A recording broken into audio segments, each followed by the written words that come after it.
वह दिन में 3 बार यह काम करती थी और एक बार रात को सोने से ठीक पहले। 1 सप्ताह बाद वह बहुत शांत और आत्मविश्वासी हो गई।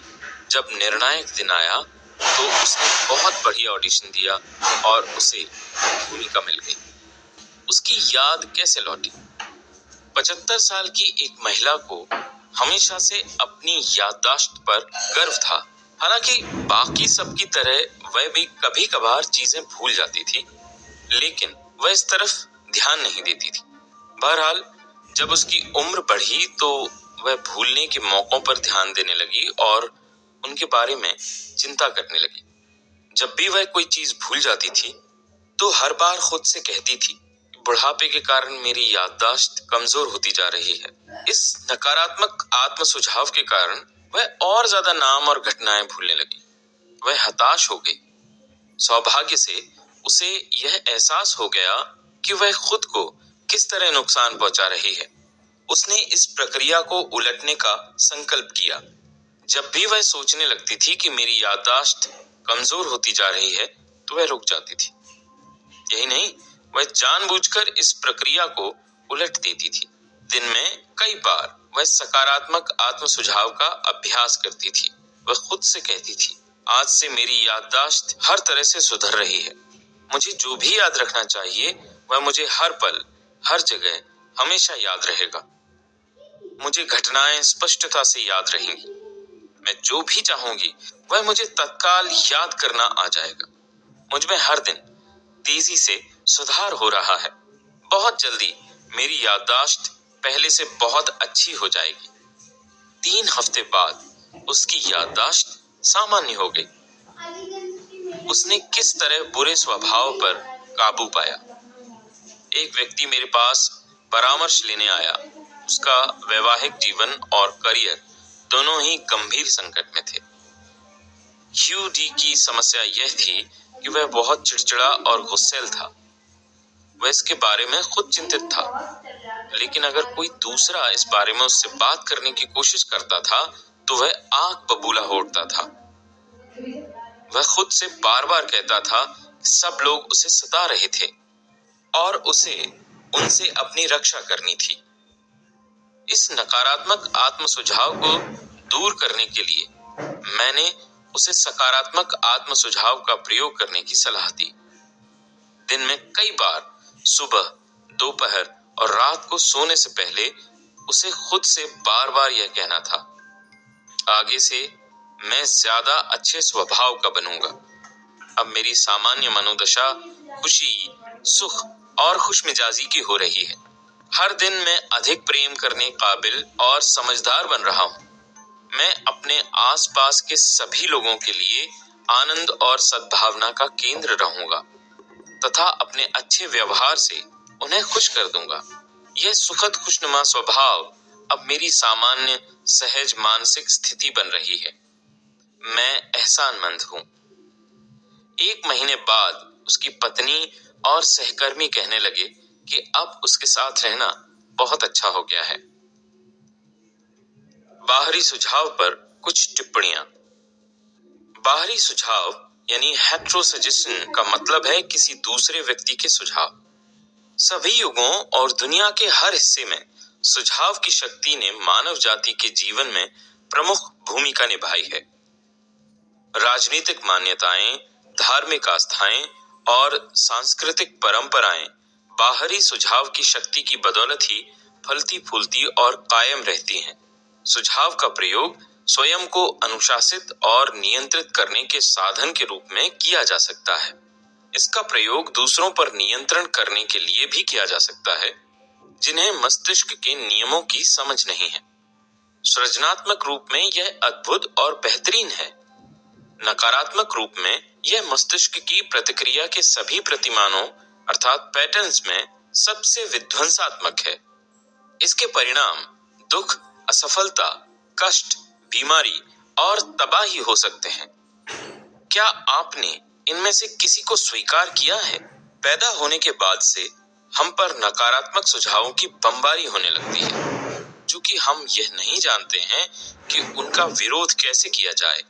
इसलिए अवचेतन रूप से हम उन्हें स्वीकार कर लेते हैं और अपने अनुभव में बदल लेते हैं। नकारात्मक सुझावों के कुछ उदाहरण हैं। तुम कुछ नहीं कर सकते, तुम कभी कुछ नहीं बन पाओगे, तुम्हें ऐसा नहीं करना चाहिए, तुम असफल हो जाओगे, तुम्हारी सफलता की बिल्कुल संभावना नहीं है, तुम बिल्कुल गलत हो, इससे कोई फायदा नहीं होगा। महत्वपूर्ण यह नहीं है कि तुम क्या जानते हो, महत्वपूर्ण तो यह है कि तुम किसे जानते हो। दुनिया रसातल को जा रही है, क्या फायदा, किसी को कोई फर्क नहीं पड़ता है। इतनी ज्यादा कोशिश करने से कोई फायदा नहीं है। तुम्हारी उम्र अब ज्यादा हो चुकी है, स्थितियां बिगड़ती जा रही हैं, जिंदगी मशीनी चक्की बनकर रह गई है, प्रेम सिर्फ पक्षियों के लिए है, तुम कभी नहीं जीत सकते, सावधान रहना, तुम्हें भयंकर बीमारी हो सकती है, कोई भी भरोसे के काबिल नहीं है। इस तरह के बाहरी सुझावों को स्वीकार करके आप उन्हें साकार करने में सहयोग देते हैं। बचपन में आप दूसरों के सुझावों का विरोध नहीं कर सकते थे, आपको इस बारे में ज्यादा पता नहीं था।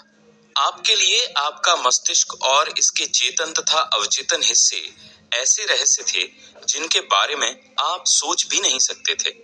बहरहाल, वयस्क होने के बाद आप चयन कर सकते हैं। आप सकारात्मक आत्म सुझाव का प्रयोग करके अपनी कंडीशनिंग दोबारा कर सकते हैं और अतीत की छापों को बदल सकते हैं।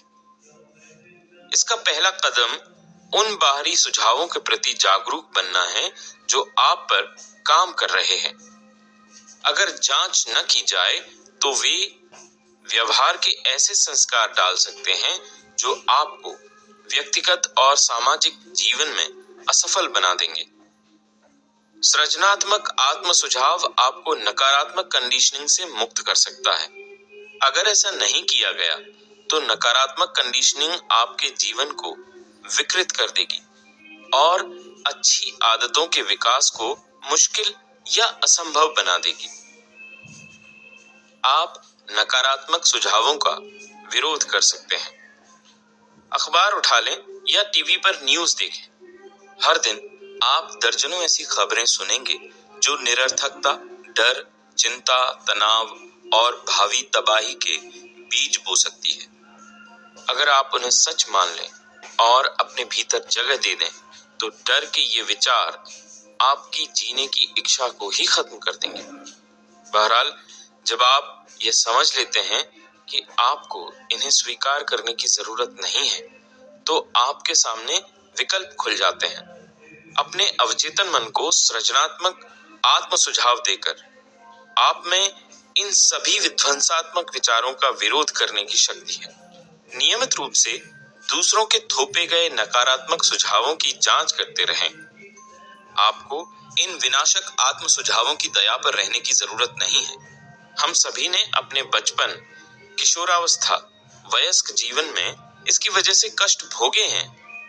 अगर आप पीछे मुड़कर देखें तो आसानी से याद कर सकते हैं कि माता-पिता, दोस्तों, रिश्तेदारों, टीचर्स और सहयोगियों ने किस तरह आपको नकारात्मक सुझाव दिए थे। उनकी कही गई बातों का विश्लेषण करें और उनमें छिपे अर्थ की गौर से जांच करें। आप पाएंगे कि उनमें से ज्यादातर बातें झूठी थीं। उनका छिपा हुआ उद्देश्य आप में डर पैदा करके आपको नियंत्रित करना था और है। बाहरी सुझाव की यह प्रक्रिया हर घर, ऑफिस, फैक्ट्री और क्लब में चलती है। धीरे धीरे आपको पता चल जाएगा कि जाने अनजाने में लोगों के सुझावों का उद्देश्य यह होता है कि आप वैसा ही सोचें, महसूस करें और काम करें जैसा चाहते हैं ताकि उन्हें फायदा पहुंचे, भले ही आपको नुकसान हो जाए। किस तरह सुझाव ने एक आदमी की जान ली। मेरे दूर के एक रिश्तेदार ने भारत की एक मशहूर महिला भविष्यवक्ता यानी क्रिस्टल गेजर से अपना भविष्य पूछा। ज्योतिषी ने उसे बताया कि उसका दिल बहुत कमजोर है और वह अगली अमावस्या को मर जाएगा। मेरा रिश्तेदार स्तब्ध रह गया।